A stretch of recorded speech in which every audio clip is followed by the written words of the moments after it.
Hello guys, we're going to do another audiobook of chapter 6, so let's start.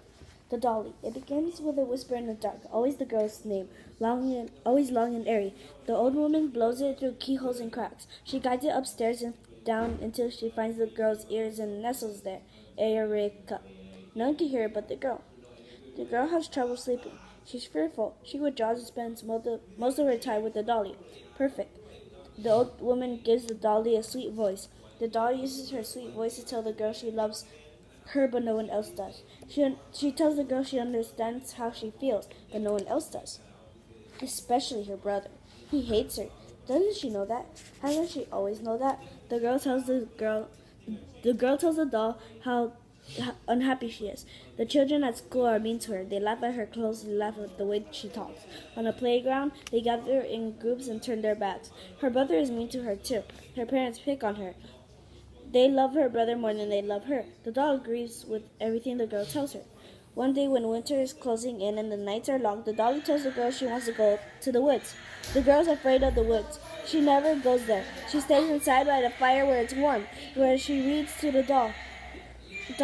She talks to the Dolly. She shares her happiness with the Dolly. But the Dolly insists. She has secrets she will share with the girl, but only if they are outside in the woods where no one can hear and no one can see. If you really love me, the Dolly says, you'll do as I ask. If you refuse me, I'll stop talking to you. I'll be what your brother says I am, a lump of plastic. Is that what you want? Of course it's not what the girl wants. She puts on her parka and her hat and her gloves, and she goes out into the cold with the Dolly. The wind blows her name through the air. It's taken up by a flock of crows and passed on into the darkness. Erica. Erica. The Dolly shows her a path.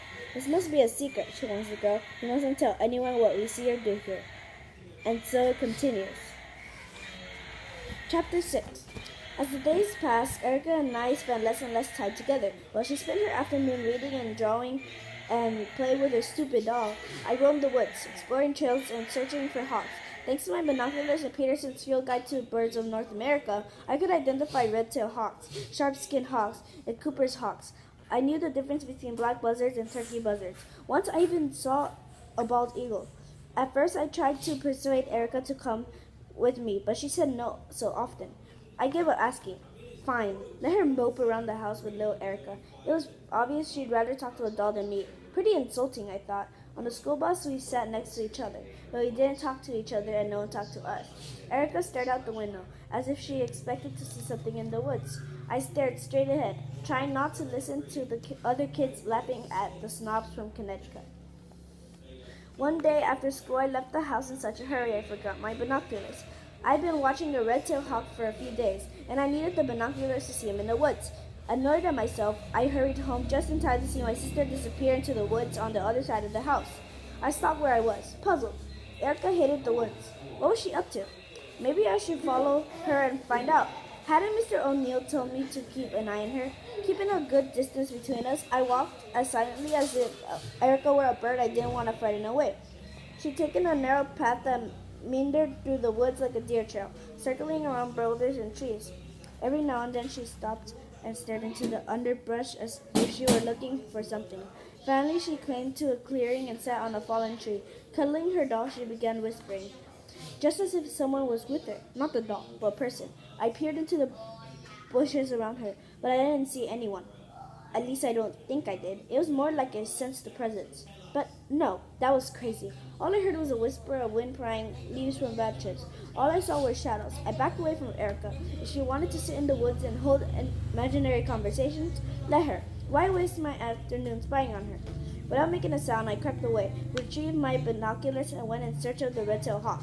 By the time I came home, it was almost dark. Erica was sitting on the couch reading to little Erica, exactly what she'd been doing when I left the house. I lit the fire and sat beside her. Have you been here all afternoon? She looked up of her book. Of course, where else would I be? It's such a nice day, sunny and everything. I thought you might have gone outside to play for a while. The doll regarded me with her usual blank stare, but Erica frowned at me. You know I hate the woods. I was about to accuse her of lying, but then decided against it. Maybe I'd follow her again tomorrow just in case I missed something.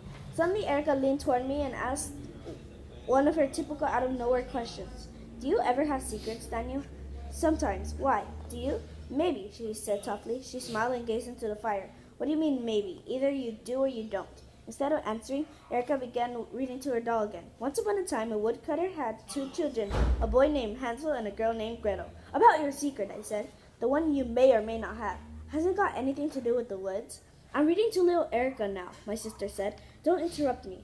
I wanted to snatch the book out of her hands and throw it into the corner and hurl the doll after it. Instead, I left my sister and the doll on the couch and went to the kitchen to make myself a peanut butter sandwich. As I ate, I heard Erica reading, Nibble, nibble, mousekin, in a scary witch's voice, much deeper and raspier than her normal voice. I almost got up to see if anyone else was in the living room.